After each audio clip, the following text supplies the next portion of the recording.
Richard Southern joins us to chat about some of the day's most interesting stories. And Richard, whichever way you pronounce it, Toronto is a pretty wonderful city.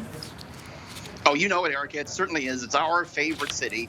But apparently, it's home, Toronto, to a lot of mispronounced places. There's actually a language arts a company that's out with a list of the most mispronounced places in Toronto. You want to see what they are, Erica? Let's see them, yeah.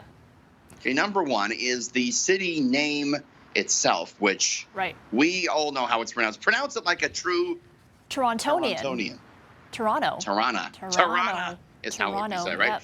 Yep. So that's the most mispronounced word itself, is the city of Toronto itself. Right. Number two, Etobicoke. Right. Etobicoke, not Etobicoke, right? Number three is Wellesley. Apparently, a lot of people mispronounce Wellesley. Yeah. Wellesley. That's not how you pronounce it. Yeah, I can see that.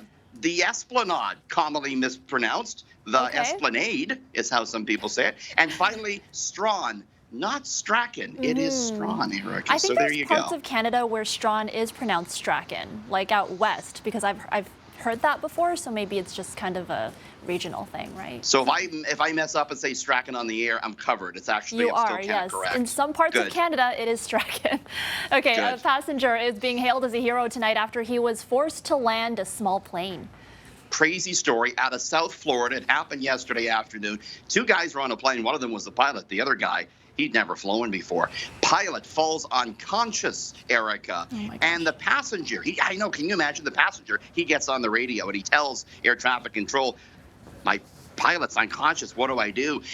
Thankfully, the air traffic controller was also an airplane instructor. He told the guy to follow the coast, told him what knobs to push, guided him down into South Beach. We have the video of the actual plane here coming in for, they said, was actually a great landing. Look at this. It's coming in. It looks perfect. I mean, I wouldn't know, but to me, it looks really well done and soft and smooth.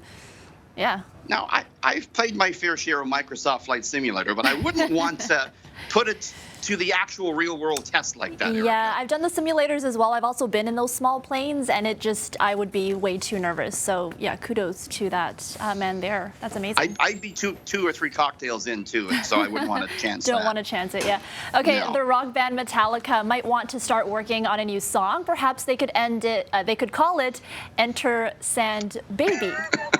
Richard. Wild story out of Brazil, Erica, involving a Metallica concert. A woman gave birth to a baby during the Metallica show, just as the band was rocking out to Enter Sandman.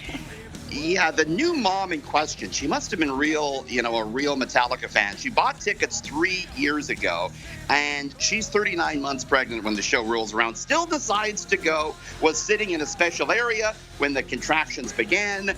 No time to get to the hospital. Enter Sandman comes on, and the baby arrives. Safe and sound, thankfully. As strange as it sounds, Eric, it's not the first time something like this has happened.